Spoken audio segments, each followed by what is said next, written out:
함께 나눌 말씀은 신명기 2장 1절에서 15절 말씀입니다. 신명기 2장 1절에서 15절 말씀을 교독하도록 하겠습니다. 신명기 2장 1절에서 15절입니다. 우리가 방향을 돌려 여호와께서 내게 명령하신 대로 홍해길로 광야에 들어가서 여러 날 동안 세일산을 두루 다녔더니 여호와께서 내게 말씀하여 이르시되 너희가 이 산을 두루 다닌 지 오래니 돌이켜 북으로 나아가라. 너는 또 백성에게 명령하여 이르기를 너희는 세일에 거주하는 너희 동족 에서의 자손이 사는 지역으로 지날진대 그들이 너희를 두려워하리니 너희는 스스로 깊이 삼가고 그들과 다투지 말라. 그들의 땅은 한 발자국도 너희에게 주지 아니하리니 이는 내가 세일산을 에서에게 기업으로 주었음이라. 너희는 돈으로 그들에게서 양식을 사서 먹고 돈으로 그들에게서 물을 사서 마시라. 내 하나님 여호와께서 내가 하는 모든 일에 내게 복을 주시고 내가 이 큰 광야에 두루 다님을 알고 내 하나님 여호와께서 이 40년 동안을 너와 함께 하셨으므로 내게 부족함이 없었느니라 하시기로 우리가 세일산에 거주하는 우리 동족 에서의 자손을 떠나서 아라바를 지나며 엘락과 에시온 게벨 곁을 지나 행진하고 돌이켜 모압 광야길로 지날 때에 여호와께서 내게 이르시되 모압을 괴롭히지 말라. 그와 싸우지도 말라. 그 땅을 내가 내게 기업으로 주지 아니하리니 이는 내가 롯 자손에게 아르를 기업으로 주었음이라. 이전에는 에밈 사람이 거기 거주하였는데 아낙 족속같이 강하고 많고 키가 크므로 그들을 아낙 족속과 같이 르바임이라 불렀으나 모압 사람은 그들을 에밈이라 불렀으며 호리 사람도 세일에 거주하였는데 에서의 자손이 그들을 멸하고 그 땅에서 거주하였으니 이스라엘이 여호와께서 주신 기업의 땅에서 행한 것과 같았느니라. 이제 너희는 일어나서 세렛 시내를 건너가라 하시기로 우리가 세렛 시내를 건넜으니 가데스 바네아에서 떠나 세렛 시내를 건너기까지 38년 동안이라. 이때에는 그 시대의 모든 군인들이 여호와께서 그들에게 맹세하신 대로 진영 중에 다 멸망하였으니 함께 읽습니다. 여호와께서 손으로 그들을 치사 진영 중에서 멸하신 고로 마침내는 다 멸망되었느니라. 아멘. 광야 생활이 끝나갈 무렵 하나님께서는 모세에게 이스라엘이 세일산 부근에서 오랫동안 떠돌았으니 이제 백성을 데리고 북쪽으로 올라가라 라고 하십니다. 2절과 3절입니다. 여호와께서 내게 말씀하여 이르시되 너희가 이 산을 두루 다닌 지 오래니 돌이켜 북으로 나아가라. 드디어 약속의 땅으로 나아가라는 하나님의 허락이 떨어진 것입니다. 이제 이스라엘이 가나안을 향해 약속의 땅을 향해 나아가면서 지나가야 하는 곳은 에돔, 모압, 노압, 암몬의 땅입니다. 이스라엘이 지나가게 되는 그곳에 있는 나라들에게 위협이 되지 않도록 최선을 다해야 했습니다. 그리고 그들의 땅을 지날 때 어떠한 피해를 입혀서도 안 됐습니다. 음식이 필요하면 사 먹고 물이 필요하면 사서 마시라고 말씀을 하십니다. 6절입니다. 너희는 돈으로 그들에게서 양식을 사서 먹고 돈으로 그들에게서 물을 사서 마시라. 즉 필요한 것이 있으면 대가를 지불해서 사라는 것이죠.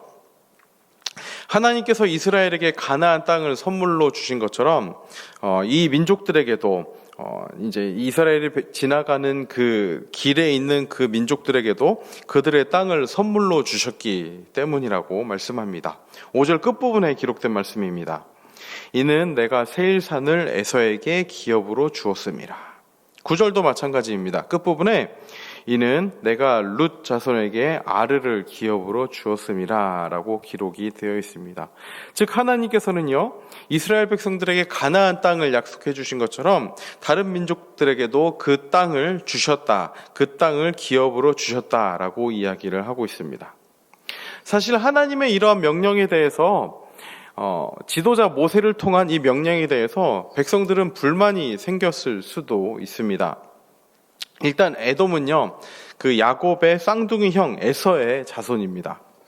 이스라엘과 어떻게 보면 형제 민족인 거죠. 그런데 모세가 에돔의 영토를 통과하도록 허락해달라고 에돔에게 요청을 했던 적이 있습니다. 그러니까 글로 이제 에돔 땅을 지나가야 좀 빨리 지나갈 수 있었던 거죠. 그렇지만 에돔의 왕은 노골적으로 이 명령을 거부를 합니다. 이 신명기 말씀에서는요, 이 사실, 즉 에돔이 이 이스라엘의 그 요청을 거부한 것에 대해서는, 이 사실에 대해서는 기록을 하지 않고, 즉 모세는 어떻게 보면 이 사실에 대해서, 이 사실에 대한 회상을 제외한 채 에돔 사람들을 자극하지 않기 위해 최선을 다해 다른 길로 돌아갔다는 사실만을 기록을 하고 있습니다. 그리고 에돔을 에돔이라고 말하기보다는, 에돔이라는 나라를 이야기하기보다는 동족 에서의 자손이라고 이야기를 하고 있습니다. 8절 말씀입니다. 우리가 세일산에 거주하는 우리 동족 에서의 자손을 떠나서 아라바를 지나며 엘랏과 에시온 게벨 곁으로 지나 행진하고 돌이켜 모압 광야 길로 지날 때에, 이 당시는 힘이 있는 족속이 힘이 없는 족속을 공격하고 약탈하는 것이 당연한 때입니다. 그러한 때에 자신들을 적대하는, 비록 형제 나라임에도 불구하고 자신들을 적대하여 길을 내주지 않는 에돔 족속을 향해 대적하는 것이 아니라, 그들을 쳐서 물리치는 것이 아니라 삥 돌아갈 것을 결정합니다. 누가 봐도 이해가 되지 않고 불편한 상황입니다. 그러나 하나님께서는 그렇게 하도록, 모세인 지도자를 통하여서 그렇게 이야기하도록, 그렇게 돌아가도록 이야기를 하고 있는 것입니다. 그리고 모세가 이제 과거의 일을 회상하면서 신명기를 기록하면서 그 에돔이 자신들을 대적했다는 그 사실은 빼고 기록을 하는 거죠. 이 상황 가운데 지도자인 모세가 백성들에게 전하는 메시지가 무엇입니까? 7절입니다. 내 하나님 여호와께서 내가 하는 모든 일에 내게 복을 주시고 내가 이 큰 광야에 두루다님을 알고 내 하나님 여호와께서 이 40년 동안을 너와 함께 하셨으므로 내게 부족함이 없었느니라 하시기로. 자, 이스라엘은요, 하나님의 보살핌이 있었기에 지난 40년 동안 부족함이 없이 지냈습니다. 사람의 생명이 위협당하는 광야라는 곳에서 그 광야를 지나오면서도 부족함이 없이 살아올 수 있었던 겁니다. 내게 부족함이 없었느니라. 내게 부족함이 없었느니라. 지금까지 보살펴 주신 하나님, 부족함이 없도록 도와주신 하나님, 광야에서도 하루도 굶지 않고 먹도록 인도하신 하나님, 옷과 신발이 해지지 않도록 도와주신 하나님, 그 하나님을 믿고 순종하라고 권면을 합니다. 에돔 땅을 지날 때뿐만이 아닙니다. 모압 땅을 지날 때도 마찬가지입니다. 9절과 같이 말씀하십니다. 여호와께서 내게 이르시되 모압을 괴롭히지 말라. 그와 싸우지도 말라. 그 땅을 내가 내게 기업으로 주지 아니하리니 이는 내가 룻 자손에게 아르를 기업으로 주었습니다. 오늘 본문 말씀은요, 하나님께서 영토의 경계를 확실하게 해서 각 민족에게 주셨음을 선언합니다. 즉 하나님께서 허락하지 않으신 상황에서 한 민족이 다른 민족의 영토를 탐하는 것은 금지가 되었습니다. 특히 창조주 하나님께서는 한 나라가 다른 나라보다 더 힘이 크고 세다는 이유로 상대방을 짓밟는 것을 절대로 용납하지 않으실 것을 암시하십니다. 자, 광야 생활을, 기나긴 광야 생활을 지나면서 땅에 정착해 사는 그들을 보며 이스라엘 백성들은 어떤 생각이 들었을까요? 참 험난한 그 기간을 계속 광야에서 정착하지 않고 돌아다니면서 살았던 그들에게 어떤 한 곳에 거주하면서 살고 있는 그들이 어떻게 보였을까요? 아마 그 거주에서 사는 그 자체가 이스라엘 백성들에게는 어떻게 보면 시기의 대상이었을 수도 있을 것 같고 부러움의 대상이었을 수도 있을 것 같습니다. 그렇지만 하나님께서는 그들을 정복하고 그들에게서 무엇인가 약탈할 것을 명령하지 않으십니다. 그들과 부딪히지 말고 최대한 그들을 돌아갈 것을, 그들을 피해서 돌아갈 것을 이야기를 하고 있습니다. 이것이 우리에게 주는 메시지가 무엇입니까? 하나님께서는 약속의 땅을 향한 그 길을 끝까지 가라는 것을 말씀을 하십니다. 그리고 하나님께서 지어주신 그 경계를 확실히 할 것을, 기억할 것을 명령하고 계신 것입니다. 예수님께서 주기도문을 통해서 우리에게 가르쳐 주시는 교훈도 무엇입니까? 일용할 양식입니다. 일용할 양식.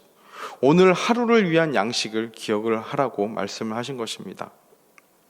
어떻게 보면 하나님께서 주신 약속의 땅을 향해 나아가는 그 발걸음에 바로 옆에 있는 그곳의 부러움의 대상, 시기의 대상이 될 수도 있지만 그 눈을 옆으로 돌릴 것이 아니라 오늘 하루, 지난 40년 동안 하루하루를 살도록 도와주신 하나님께서 약속의 땅을 위하여 한 걸음 한 걸음 나아갈 때 주시는 그 약속이 있음을 기억하고 지금 바로 옆에 있는 그곳에 눈을 돌리지 않고 끊임없이 거듭 약속의 땅을 향하여 나아가라고 말씀을 하고 계신 것입니다. 그 가운데 오늘 하루 나에게 주어진 것에 감사하고 오늘 하루를 채워주신 하나님께 감사하고 그 오늘 하루를 하나님께 내어드림으로 나아갈 것을 이야기하면서 우리에게는 궁극적으로 약속의 땅이 있음을 이야기하는 것입니다. 비록 나에게 힘이 있다고 해서 그 힘을 가지고 다른 사람들을 누르고 억압하는 것이 아니라 그 힘이 있음에도 불구하고 오늘 하루 나에게 주어진 것으로 말미암아 감사하고 기뻐하고 기대하는 삶을 살라고 하신 것입니다. 일용할 양식. 그것을 구하며 살라고 말씀하시는 메시지가 오늘 본문의 메시지인 것입니다. 오늘 하루 무엇을 바라며 사시겠습니까? 나에게 주어진 것 더 이상의 것을 바라며 사시겠습니까? 하나님께서는 나에게 주어진 것 이상의 것이 아니라 그 약속의 땅을 바라며 하루하루를 나에게 주어진 것에서 최선을 다해 살라고 말씀하십니다. 가난하게도 마옵시고 부하게도 마옵시고 나에게 주어진 것에 최선을 다하되 이웃을 향한 돌봄의 손길을 내밀라고 약탈, 정복, 더 가지기 위한 그런 노력이 아니라 나에게 주어진 것에서 최선을 다하되 그것을 가지고 오늘 하루를 감사하며 살라고 말씀을 하고 계신 것입니다. 비록 지금 힘든 광야 생활을 지나는 것처럼 보일지라도 우리에게 있는 약속의 땅이 있음을 바라보며 그 약속의 땅을 향해 나아가는 길에 있는 다른 내 눈에 좋아 보이는 다른 것들에서는 시선을 떼라고 말씀을 하신 것입니다. 오늘 하루 그런 삶이 되시기를 바랍니다. 나에게 주어진 것만으로도 감사하고 그 나에게 주어진 것이 하나님께서 주신 것임을 감사하고 그리고 그것을 가지고 오늘 하루를 감사하며 살아가는 저와 여러분들이 되시기를 바랍니다. 그렇게 일용할 양식을 가지고 오늘 하루 하나님께서 주신 것에 감사하며 살아가는 저와 여러분들이 되시기를 진심으로 소망합니다. 기도하겠습니다. 하나님 아버지, 가진 자가 가지지 않는 자를 약탈하는 것이 당연했던 시대에도 하나님께서는 그 경계를 확실히 해주셨습니다. 다른 땅을 지날 때, 다른 나라의 땅을 지날 때 그 땅을 약탈하는 것이 아니라 음식에 대해서도 물에 대해서도 대가를 지불하라고 하십니다. 하나님, 그렇게 할 수 있는 이유는 우리에게 하나님께서 주신 약속의 땅이 있기 때문임을 확신합니다. 하나님, 비록 그 약속의 땅을 향하여 나아가는 가운데 내 눈에 좋아 보이는 많은 것이 있을지라도 하나님, 그것이 나에게 주어진 것이 아님을, 그것이 나를 위해 있는 것이 아님을 고백하는 오늘 하루가 되게 하시고 오늘 하루 나에게 주신 그 일용할 양식만으로도 감사하는 우리 모두가 될 수 있도록 인도하여 주시옵소서. 그것을 가지고 살아감에도 하나님께서 주신 것 때문에 부족함이 없다고 고백하는 우리 모두가 될 수 있도록 인도하여 주시옵소서. 동시에 우리에게는 하나님께서 주신 그 약속의 땅이 있음을 잊지 않고 살아갈 수 있도록 인도하여 주시옵소서. 감사드리며 예수님의 이름으로 기도드립니다. 아멘.